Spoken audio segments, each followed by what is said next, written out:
Assalamualaikum warahmatullahi wabarakatuh. Bersama Ibu Niken Parwati, kita akan membahas mengenai Lean Canvas.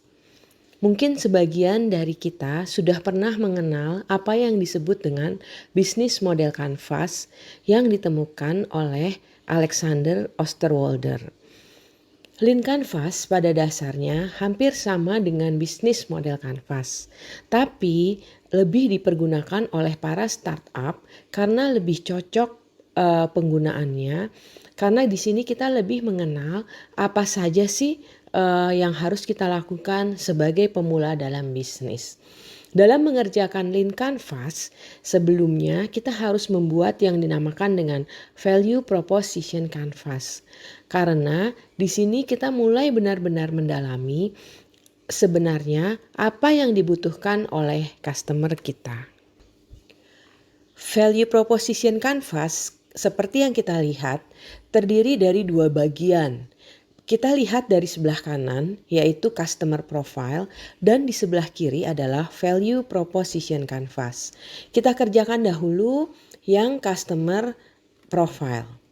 Di customer profile ada 3 bagian yaitu jobs, pain, dan gain.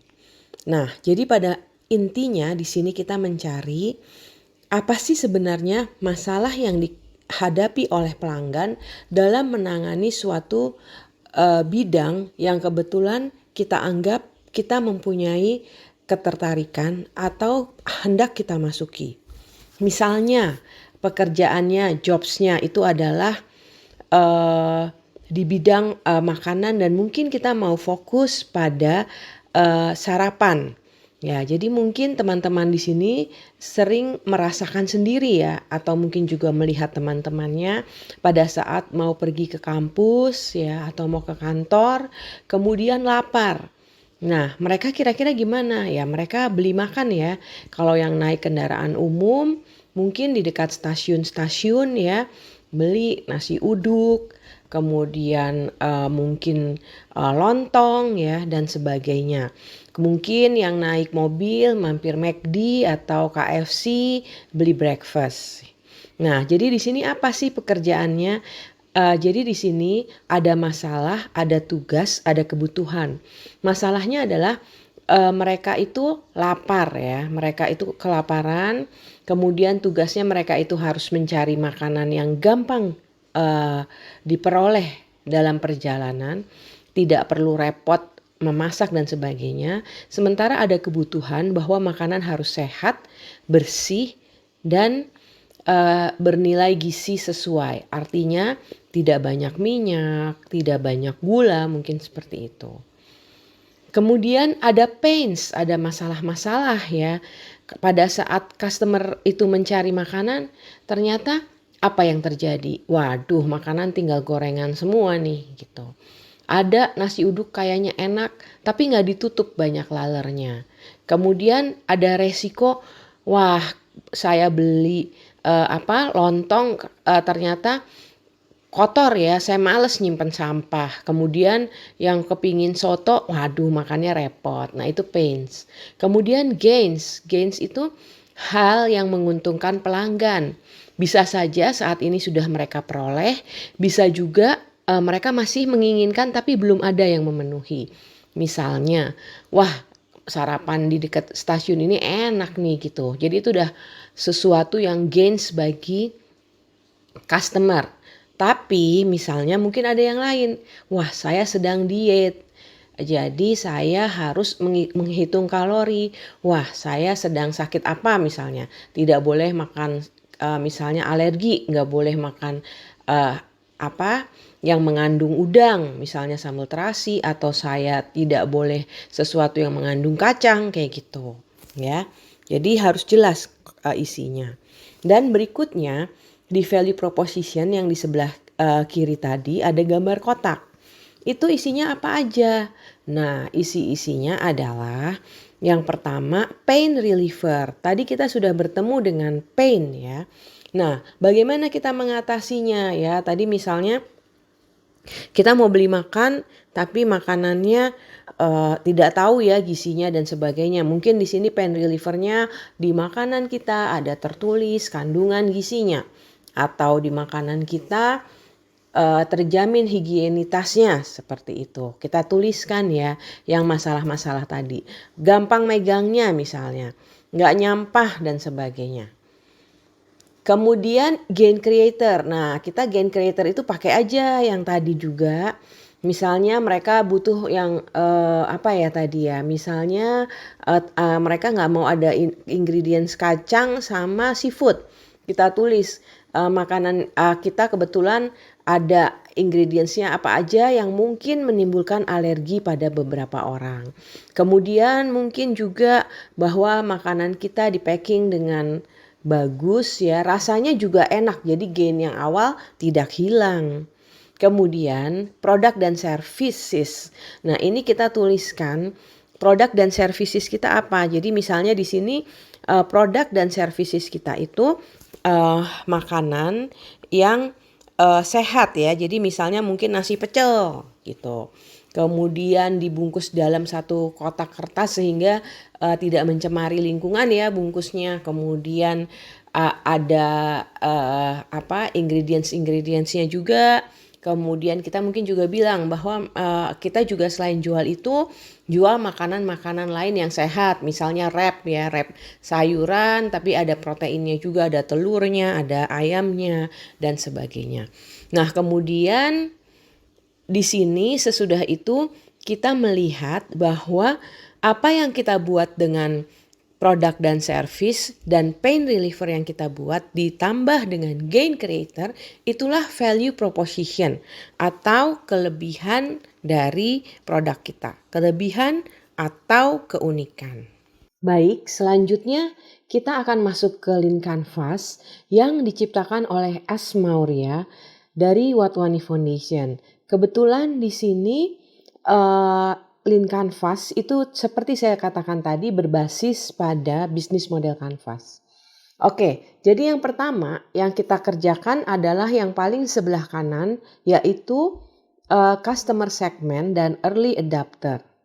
Nah, sebenarnya apa sih yang dimaksud dengan customer segment? Nah, di sini customer segment itu adalah bagaimana kita mengelompokkan customer, kemudian kita memilih customer mana yang akan kita tuju. Jadi misalnya nih, kalian tadi sudah lihat ya di kasus sarapan misalnya. Kita mau buat khusus makanan-makanan sehat yang berisi sayuran-sayuran ya, ada sayuran tapi ada proteinnya juga. Nah, mungkin di sini kalau kita lihat orang itu ada yang peduli dengan kesehatan, ada yang tidak ya. Jadi kemudian dalam memilih makanan tentu mereka berbeda. Kemudian dari sisi harga ya, kemudian dari sisi customer juga mungkin beda-beda. Ada yang pekerja, ada yang anak kuliah, ada yang anak SMA. Nah, di sini kita tegaskan bahwa customer segment kita adalah orang-orang yang berusia mungkin 20 tahun ke atas, mahasiswa dan pekerja. Kemudian mereka juga peduli dengan kesehatan dan selalu ingin makan sesuatu yang memakai sayuran. Kemudian sesudah itu problem tinggal kita ambil dari value proposition canvas yang sudah kita buat. Kemudian existing alternatif tinggal kita buat list makanan-makanan yang sudah ada di pasaran. Tadi misalnya apa saja tadi misalnya McD, ada orang udah jualan nasi uduk dan sebagainya.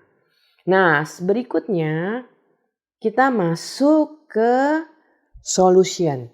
Nah, di solution ini kita tinggal menceritakan produk kita seperti yang tadi sudah kita bahas di value proposition canvas. Kemudian key metric. Key metric adalah segala sesuatu yang memang bisa kita pakai angka untuk target-target dari jualan kita. Misalnya, saya akan menjual 30 roll sehari, kemudian 20 paket pecel sehari, kemudian saya akan punya pelanggan tetap dalam sebulan orang yang akan balik-balik terus ke saya itu 10 orang. saya akan dapat keuntungan berapa juta dalam waktu setahun. Kemudian unique value proposition canvas, kita akan menuliskan how is your solution unique, maksudnya di sini dibandingkan dengan pesaing kita. Mungkin kita sama-sama berjualan dekat stasiun, tapi produk kita sudah lebih modern, packagingnya lebih menarik, ramah lingkungan, ada nilai gizi, ya. Kemudian juga kita bisa menjual nama sehatnya tadi. Kemudian high level concept. Nah, di sini tulisannya adalah high pitch concept. Jadi misalnya nih, adalah kalian mau membuka kafe. Kalau misalnya kalian mau cerita ke investor, kalian mau menunjukkan kafe kalian seperti apa, kalian bisa cerita. Kafe saya seperti Starbucks loh, kafe saya seperti kopi kenangan loh, konsepnya seperti apa gitu. Jadi orang sudah kenal dengan yang terkenalnya. Kemudian unfair advantage. Unfair advantage itu adalah yang tidak dimiliki oleh penjual yang lain. Nah, di sini mungkin karena kalian memakai ahli gizi, jadi kalian bisa nunjukin nilai gizi produk kalian. Kemudian kalian juga bisa mengingatkan customer kalau ada komponen-komponen yang nggak sehat. Misalnya yang nggak kuat kacang-kacangan, kalian bisa menyarankan nggak usah beli pecel, belinya urap. Ya, atau bumbunya diganti bumbu mayonnaise dan sebagainya. Sementara channel itu adalah marketing channel. Marketing channel itu ada beberapa, yaitu yang pertama bagaimana kalian mengedukasi pasar. Jadi kalian mengenalkan produk kalian itu apa sih, seperti itu ya. Kemudian kenapa produk kalian sehat, kenapa harus beli produk kalian.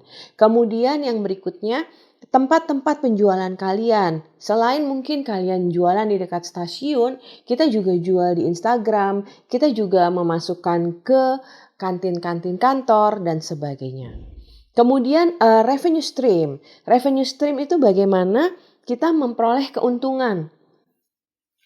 Jadi di sini dari mana aja atau bagaimana saja cara kita menjual. Yang pertama tadi ya, mungkin kita bisa menjual di stasiun tadi box-boxan ya, atau bungkusan-bungkusan. Kemudian mungkin kita juga bisa menawarkan kalau ada sekolah, ada acara, atau kantor, ada outing ya. Jadi kita menerima pesanan. Kemudian abis itu kita mungkin bisa jualan yang lain ya. Mungkin orang suka, wah ini kok kayaknya wrapnya enak. Jadi kita jual dalam bentuk wrapping dengan bumbunya, tinggal customer memasukkan sayur-sayurannya sendiri ya yang ada di rumah. Kemudian cost structure. Untuk cost structure kita akan bahas lebih detail di kesempatan yang lain karena banyak sekali yang harus dibahas untuk cost structure.